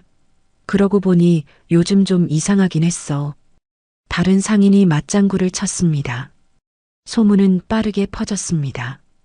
오피스텔 입주민들 사이에서도 수군거림이 시작되었죠. 태수가 경비실에 앉아 있으면 사람들이 이상한 눈빛으로 쳐다봤습니다. 동정과 의심이 섞인 시선이었어요. 일주일 후 더 심각한 일이 벌어졌습니다. 진호가 의사 한 명을 데리고 왔던 것입니다. 정신과 의사라고 소개했지만 뭔가 수상해 보였죠. 아버지, 간단한 검사만 받으시면 돼요. 진호가 능글맞게 웃으며 말했습니다. 태수가 거부했지만 진호는 포기하지 않았습니다. 법원에서 요구하는 거예요. 아버지가 거액을 받으시는데 정신 상태를 확인해야 한대요. 민서가 급하게 정연택에게 전화를 걸었습니다. 정연택은 즉시 자신의 변호사를 보냈고 가짜 의사는 쫓겨났죠. 하지만 이미 동네에는 태수가 정신과 진료를 받았다는 소문이 퍼진 뒤였습니다. 그날 밤 태수는 잠을 이룰 수 없었습니다. 창밖을 보며 한숨만 내쉬었죠. 25년간 아들로 키운 진호가 이렇게 자신을 공격하고 있다는 사실이 믿기지 않았습니다. 아버님, 제가 옆에 있을게요. 민서가 담요를 가져와 태수의 어깨에 덮어주었습니다. 태수가 민서를 바라봤습니다. 그 눈에는 깊은 슬픔이 담겨 있었어요. 민서야, 내가 정말 치매에 걸린 건 아니겠지? 무슨 말씀이세요? 아버님은 정말 건강하세요. 민서가 태수의 손을 꼭 잡았습니다. 하지만 계속되는 소문과 스트레스로 태수의 건강은 실제로 나빠지기 시작했습니다. 밤에 잠을 못 자니 낮에 졸리고 식욕도 없어졌죠. 체중이 일주일 만에 3kg이나 빠졌습니다. 오피스텔 관리소장이 태수를 불렀습니다. 김경비님, 죄송하지만 입주민들이 불안해해요. 경비원이 치매라는 소문이. 태수가 충격을 받았습니다. 그게 무슨...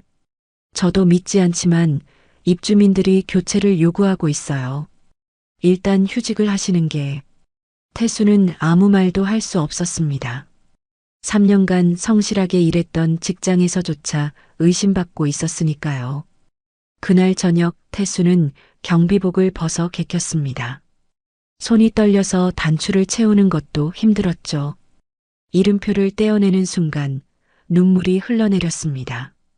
진호의 공격은 여기서 끝나지 않았습니다. 며칠 후 법원에서 서류가 날아왔습니다. 성년후견 개시 심판 청구서였죠. 진호가 태수의 후견인이 되겠다는 신청을 한 것입니다. 이게 뭐야? 태수가 서류를 보며 망연자실했습니다. 정연택의 변호사가 설명했습니다. 진호 씨가 김태수 씨의 정신 능력이 부족하다며 후견인 신청을 했습니다. 물론 기각될 가능성이 높지만, 하지만 뭐요? 민서가 불안하게 물었습니다. 시간이 걸릴 겁니다. 그동안 증여나 상속 절차가 중단될 수 있어요. 태수는 서류를 내려놓고 눈을 감았습니다. 모든 것이 무너지는 기분이었죠. 직장도 명예도 그리고 아들이라고 믿었던 사람도 모두 잃어버린 것 같았습니다. 새벽 4시 태수는 잠을 이루지 못하고 일어났습니다. 경비원 일을 그만둔 지 일주일이 지났지만 여전히 몸은 그 시간에 깨어났죠. 거실 창문 너머로 보이는 어두운 하늘이 그의 마음과 닮아 있었습니다. 태수는 낡은 운동화를 신고 집을 나섰습니다. 민서는 아직 잠들어 있었어요. 며느리에게 더 이상 부담을 주고 싶지 않았습니다. 이미 충분히 많은 피해를 입혔으니까요. 발걸음은 자연스럽게 동생 부부의 묘소로 향했습니다. 공원 묘지는 새벽이라 텅 비어 있었고 이슬에 젖은 잔디가 신발을 적셨죠. 태수는 묘비 앞에 무릎을 꿇었습니다. 차가운 돌의 감촉이 손바닥에 전해졌어요. 동생아, 형이야. 태수의 목소리는 떨리고 있었습니다. 미안하다. 진호를 제대로 못 키웠어. 묘비에는 1998년 3월 15일이라는 날짜가 새겨져 있었습니다. 27년 전 비 오던 그날이었죠. 교통사고 현장에서 10살 진호가 부모의 시신 옆에서 울고 있던 모습이 아직도 생생했습니다. 내 아들을 내 아들처럼 키우겠다고 약속했는데 태수의 눈에서 눈물이 흘러내렸습니다. 이렇게 만들어버렸구나. 바람이 불어와 나뭇잎들이 바스락거렸습니다. 마치 동생이 대답하는 것 같았어요. 태수는 주머니에서 낡은 지갑을 꺼냈습니다. 그 안에는 진호의 초등학교 졸업 사진이 들어 있었죠. 해맑게 웃고 있는 12살 진호의 모습이었습니다. 그때는 정말 착한 아이였는데 태수가 사진을 쓰다듬었습니다. 언제부터 변한 걸까? 내가 뭘 놓친 걸까? 고등학교 때 진호가 처음으로 거짓말을 했던 기억이 떠올랐습니다. 학원비를 받아서 PC방에 갔던 일이었죠. 태수는 그때 혼내는 대신 이해해 주려고 했었습니다. 혹시 그때부터 잘못된 건 아니었을까요? 대학교 때는 학비가 부족하다며 계속 돈을 요구했었습니다. 태수는 새벽부터 밤까지 일하며 돈을 마련했죠. 건설 현장에서 일하다가 경비원이 되고 주말에는 아르바이트까지 했습니다. 그 모든 게 진호를 위해서였는데 형님이 너무 잘해줘서 그런 거 아닐까? 태수가 혼잣말처럼 중얼거렸습니다. 너무 많이 받아서 감사함을 잊어버린 걸까? 묘지기 할아버지가 멀리서 걸어왔습니다. 새벽 순찰을 도는 중이었죠. 이른 시간에 오셨네요. 태수가 고개를 들었습니다. 얼굴이 눈물로 젖어 있었어요. 동생한테 사과하러 왔어요. 묘지기가 안타까운 표정을 지었습니다. 자식 농사가 제일 어렵죠. 마음대로 되는 게 아니니까. 제가 잘못 키운 것 같아요. 태수의 목소리가 무너졌습니다. 25년을 바쳤는데 이제 와서 절 치매 환자로 만들려고 해요. 묘지기가 태수 옆에 앉았습니다. 그래도 며느리는 잘 두셨다면서요? 동네에서 소문났던데. 매주 도시락 싸서 시아버지한테 갖다 드린다고. 태수가 작은 미소를 지었습니다. 민서는 정말 좋은 아이예요. 피 한 방울 안 섞였는데도 진짜 딸 같아요. 그럼 됐네요. 묘지기가 일어서며 말했습니다. 한 명이라도 진짜 가족이 있으면 된 거예요. 묘지기가 떠난 후 태수는 한참 더 앉아 있었습니다.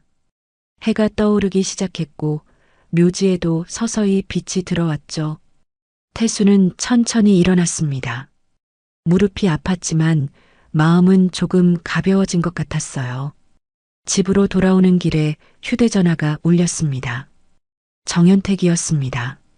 소장님, 지금 어디세요? 집으로 가는 중입니다. 제가 곧 찾아뵙겠습니다. 중요한 소식이 있어요. 전화를 끊고 나서 태수는 불안한 마음으로 발걸음을 재촉했습니다. 무슨 일이 또 생긴 걸까요? 집에 도착하니 민서가 현관에서 기다리고 있었습니다. 얼굴이 창백했죠.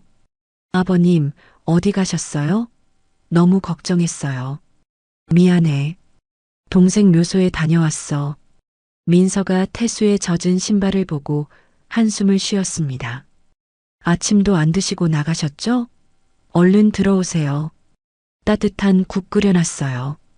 태수가 민서를 바라봤습니다. 이 며느리가 있어서 정말 다행이었어요. 진호가 배신했어도 민서가 있어서 견딜 수 있었습니다. 민서야. 네, 아버님. 고맙다. 정말 고마워. 민서의 눈가가 촉촉해졌습니다. 아버님이 계셔서 저도 고마워요. 진짜 아버지가 생긴 것 같아서요. 두 사람이 집으로 들어가려는 순간 검은 승용차가 도착했습니다. 정연택과 변호사들이었죠. 그들의 표정은 심각했습니다. 소장님, 진호 씨가 새로운 수를 쓰고 있습니다. 정연택이 서류를 꺼내며 말했습니다. 이번엔 정말 위험할 수 있어요. 정연택이 서류를 테이블 위에 펼쳤습니다.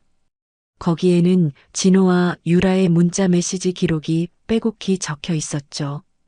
태수와 민서가 서류를 들여다봤습니다. 그 내용은 충격적이었어요. 늙은이 치매 만들기 작전 성공할 것 같아. 후견인 되면 100억은 우리 거야. 진호가 유라에게 보낸 메시지였습니다. 정연택이 설명했습니다. 진호 씨가 최유라와 다시 연락하고 있었습니다. 처음부터 계획된 연극이었어요. 헤어진 척하고 진호 씨가 돌아온 것도 시나리오였죠. 민서가 분노했습니다. 그럼 반성한다는 것도 다 거짓말이었단 말이에요? 정연택이 고개를 끄덕였습니다. 네. 그리고 더 큰 문제가 있습니다. 진호 씨가 가짜 의사를 고용해서 허위 진단서를 만들려고 했어요. 다행히 우리가 먼저 알아냈지만 태수는 충격으로 말을 잇지 못했습니다. 25년간 키운 양아들이 이렇게까지 악랄할 줄은 몰랐으니까요. 하지만 우리도 가만히 있지 않았습니다. 정연택이 미소를 지었습니다. 소장님, 이제 반격할 때입니다. 변호사가 새로운 서류를 꺼냈습니다. 김태수님, 이 서류는 진호 씨를 파양하는 신청서입니다.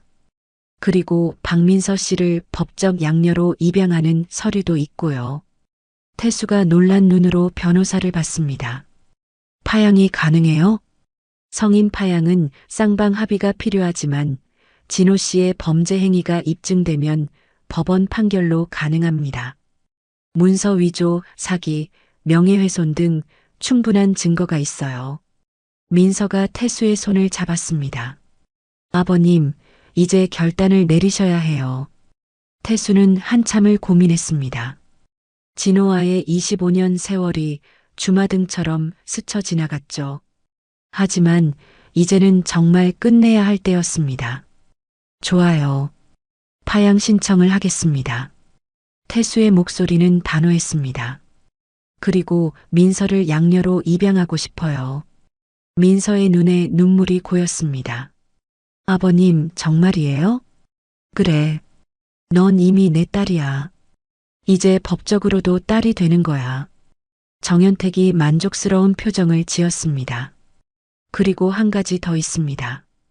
제가 아버지 유산과 제 개인 재산을 합쳐서 100억을 즉시 증여하겠습니다. 지체할 이유가 없어요. 태수가 놀랐습니다. 지금 당장이요? 네. 오늘 은행에 가서 바로 처리하겠습니다.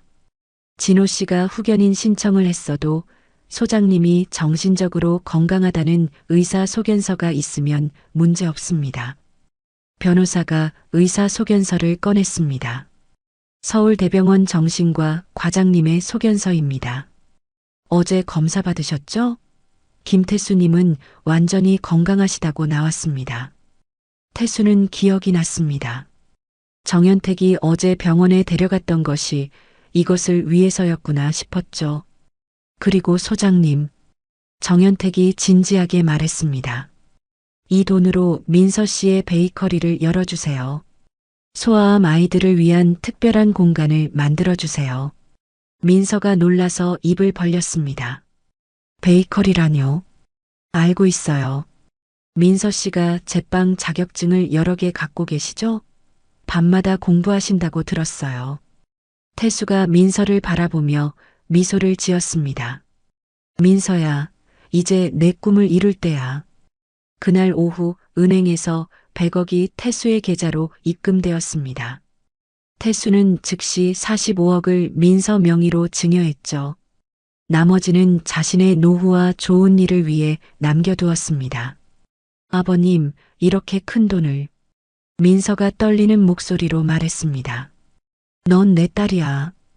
딸한테 주는 거야. 태수가 따뜻하게 말했습니다. 다음 날 진호가 또 찾아왔습니다. 이번에는 유라와 함께였죠.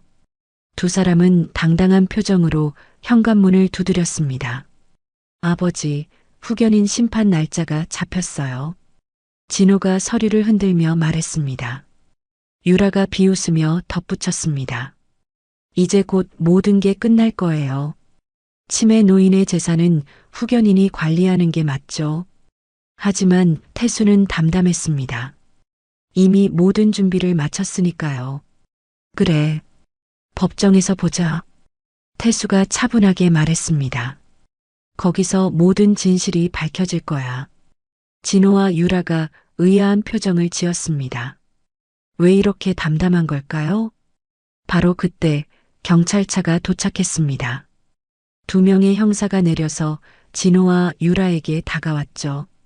김진호 씨, 최유라 씨, 문서 위조 및 사기 혐의로 체포합니다. 진호가 놀라서 소리쳤습니다. 뭐라고요? 이게 무슨... 형사가 수갑을 꺼내며 말했습니다. 묵비권을 행사할 수 있고 변호사를 선임할 권리가 있습니다. 유라가 발버둥쳤습니다. 이거 나요. 우리가 뭘 했다고. 정현택이 현관 뒤에서 나타났습니다. 가짜 의사를 고용해서 허위 진단서를 만들려고 한 게 다 녹음되어 있습니다. 그리고 문자 메시지도 증거로 제출했고요. 진호의 얼굴이 하얗게 질렸습니다. 모든 계획이 무너지는 순간이었죠. 그가 태수를 바라봤지만 태수는 시선을 피했습니다. 아버지, 제발. 진호가 애원했지만 태수는 등을 돌렸습니다. 경찰차가 떠나고 난 후 태수는 민서와 정현택과 함께 거실에 앉았습니다. 길고 힘든 싸움이 끝난 것이었죠. 이제 새로 시작해요. 민서가 태수의 어깨를 토닥였습니다. 태수가 고개를 끄덕였습니다. 잃은 것도 많았지만 얻은 것도 있었으니까요. 진정한 가족을 얻었으니까요. 6개월이 지났습니다. 법원에서는 진호와 유라의 재판이 진행되고 있었죠. 태수와 민서는 증인석에 앉아 있었습니다. 진호는 수감복을 입고 피고인석에 앉아 있었는데 예전의 당당함은 온데간데 없이 사라져 있었어요. 판사가 판결문을 읽기 시작했습니다. 피고인 김진호는 문서 위조, 사기, 명예훼손 등의 혐의가 모두 인정됩니다. 징역 2년에 집행유예 3년을 선고합니다. 진호의 어깨가 축 처졌습니다.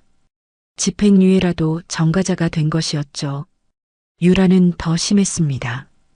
이미 정가가 있었기에 실형을 선고받았어요. 징역 1년이었습니다.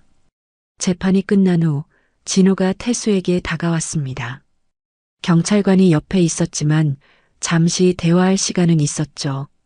아버지, 진호의 목소리는 작고 떨렸습니다. 정말 죄송했습니다. 태수는 진호를 바라봤지만 아무 말도 하지 않았습니다. 25년의 정이 한순간에 사라질 수는 없었지만 용서할 수도 없었어요. 이제 각자의 길을 가자. 태수가 돌아서며 말했습니다. 더 이상 우린 가족이 아니야. 법원을 나오니 봄 햇살이 따뜻했습니다. 민서가 태수의 팔을 잡았죠. 이제 민서는 법적으로도 태수의 딸이었습니다. 양녀 입양이 완료되었거든요. 아버님, 오늘 베이커리 오픈 날이에요. 가보실래요? 민서가 밝게 웃으며 말했습니다. 태수도 미소를 지었습니다. 그래, 가자. 우리 딸 가게 구경 가야지. 차로 30분을 달려 도착한 곳은 서울 근교의 조용한 동네였습니다. 희망 베이커리라는 간판이 햇빛에 반짝이고 있었죠. 가게 앞에는 이미 많은 사람이 줄을 서 있었습니다. 와, 민서 씨, 드디어 오픈했네요. 동네 주민들이 반갑게 인사했습니다. 민서는 프랑스 르 코르동 블루에서 2년간 공부하고 돌아온 후 6개월간 준비해서 이 가게를 열었습니다. 1층은 일반 베이커리, 2층은 소아암 아이들을 위한 특별한 공간이었죠. 어서 오세요. 민서가 밝은 목소리로 손님들을 맞았습니다. 가게 안은 빵 냄새로 가득했습니다. 각 구운 크루아상, 바게트, 페이스트리들이 진열대에 예쁘게 놓여 있었어요. 한쪽 벽에는 태수와 민서의 사진이 걸려 있었습니다. 아버지와 딸이라는 설명과 함께요. 2층으로 올라가니 더욱 특별한 공간이 펼쳐졌습니다. 병원 치료를 받는 아이들이 편하게 쉴 수 있는 곳이었죠. 알레르기 프리빵, 당뇨 아이들을 위한 저당빵 등 특별한 메뉴들이 준비되어 있었습니다. 민서 언니, 한 아이가 휠체어를 타고 들어왔습니다. 오늘도 왔어요. 민서가 아이를 안아주었습니다. 우리 수진이 왔구나. 오늘은 특별히 수진이가 좋아하는 초코 머핀 만들었어. 태수는 그 모습을 보며 눈시울이 붉어졌습니다. 민서가 정말 좋은 일을 하고 있었어요. 돈을 버는 것보다 아이들을 돕는 것에 더 집중하고 있었죠.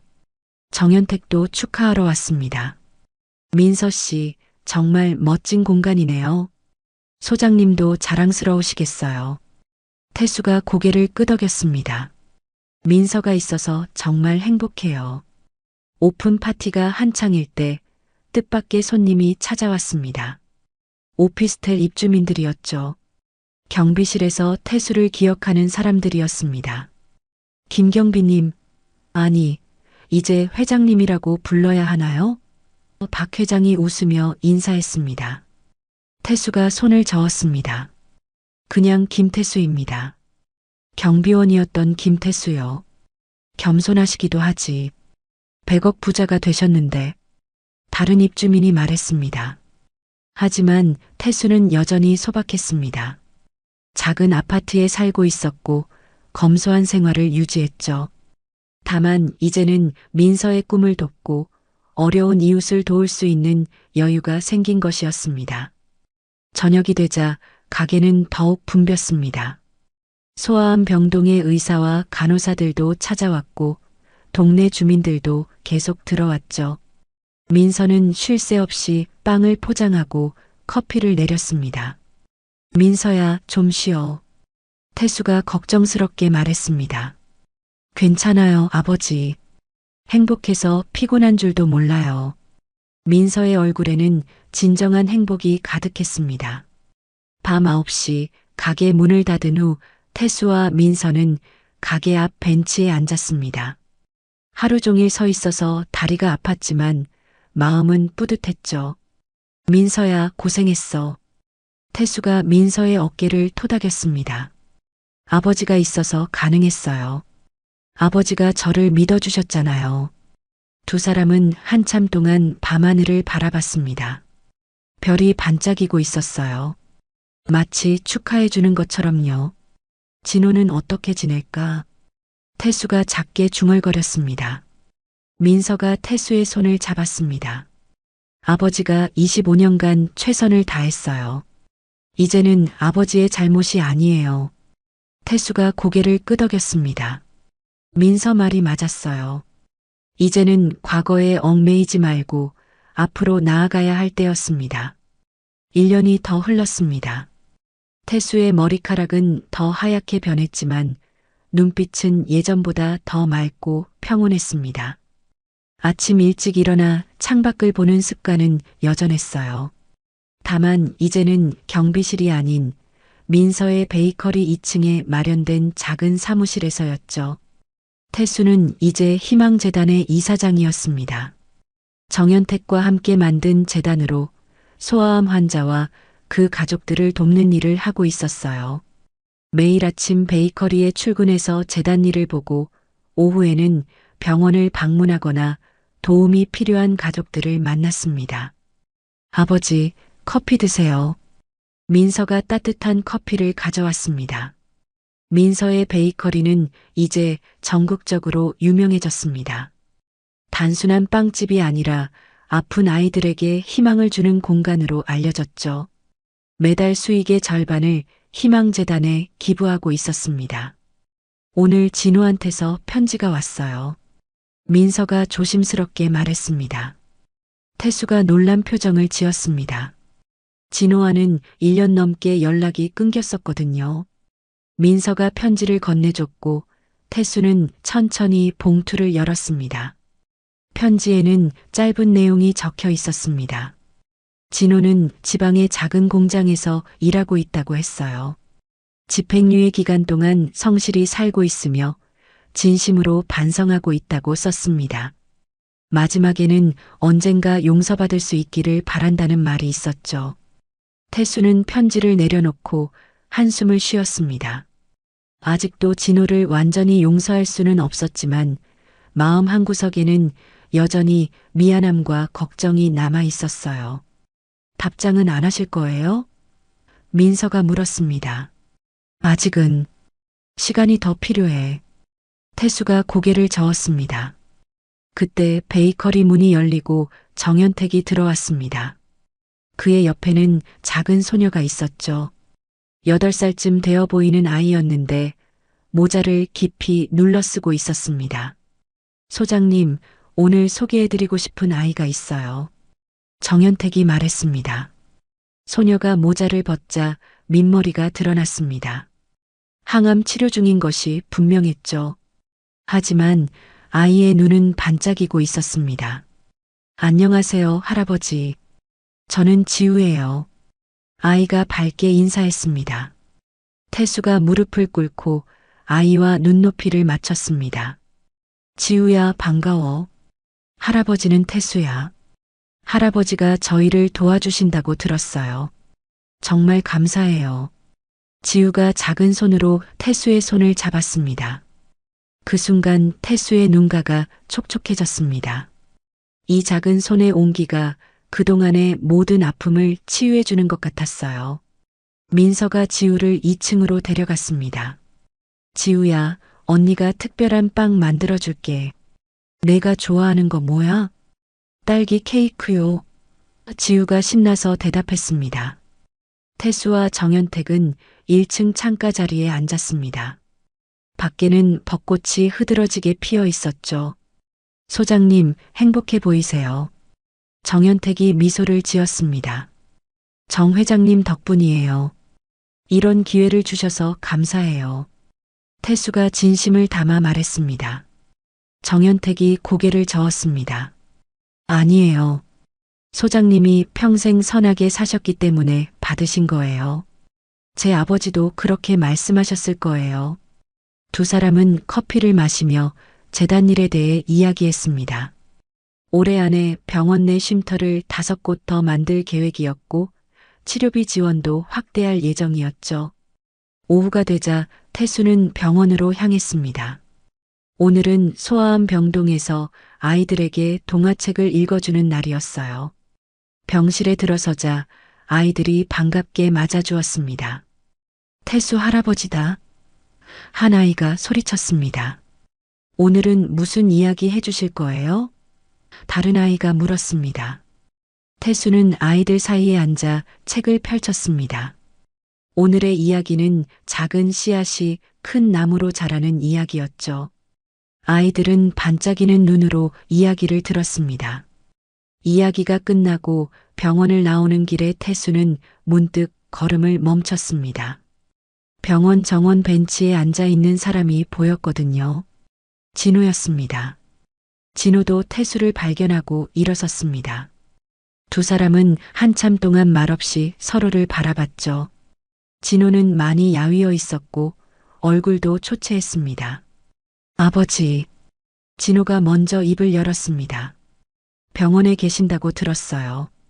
멀리서라도 뵙고 싶었어요. 태수는 아무 말도 하지 않았습니다. 하지만 돌아서지도 않았죠. 정말 죄송했습니다. 제가 너무 못난 놈이었어요. 진호의 목소리가 떨렸습니다. 이제야 아버지가 얼마나 큰 사랑을 주셨는지 알았어요. 태수가 천천히 진호에게 다가갔습니다. 그리고 주머니에서 손수건을 꺼내 진호에게 건넸죠. 진호는 눈물을 흘리고 있었거든요. 잘 지내고 있니? 태수가 조용히 물었습니다. 진호가 고개를 끄덕였습니다. 네. 열심히 살고 있어요. 다시 시작하고 있어요. 그래. 그걸로 됐어. 태수가 돌아서며 말했습니다. 건강해라. 태수는 천천히 걸어갔습니다. 진호를 완전히 용서한 것은 아니었지만 더 이상 미워하지도 않았어요. 각자의 길을 가는 것, 그것으로 충분했습니다. 저녁이 되어 베이커리로 돌아오니 민서가 환한 얼굴로 기다리고 있었습니다. 아버지, 좋은 소식이 있어요. 민서가 흥분한 목소리로 말했습니다. 무슨 일이니? 임신했어요. 2달이래요. 태수의 얼굴에 큰 미소가 번졌습니다. 손자가 생기는 것이었죠. 진짜 손자가요. 정말이니? 정말? 태수가 민서를 안아주었습니다. 네. 아버지가 진짜 할아버지가 되시는 거예요. 그날 밤 태수는 일기를 썼습니다. 오랜만에 펜을 들었죠. 오늘 손자 소식을 들었다. 내 인생의 새로운 장이 시작되는 것 같다. 잃은 것도 있었지만 얻은 것이 더 많았다. 진정한 가족을 얻었고 의미 있는 일을 하게 되었다. 이제 나는 행복하다고 말할 수 있다. 진심으로.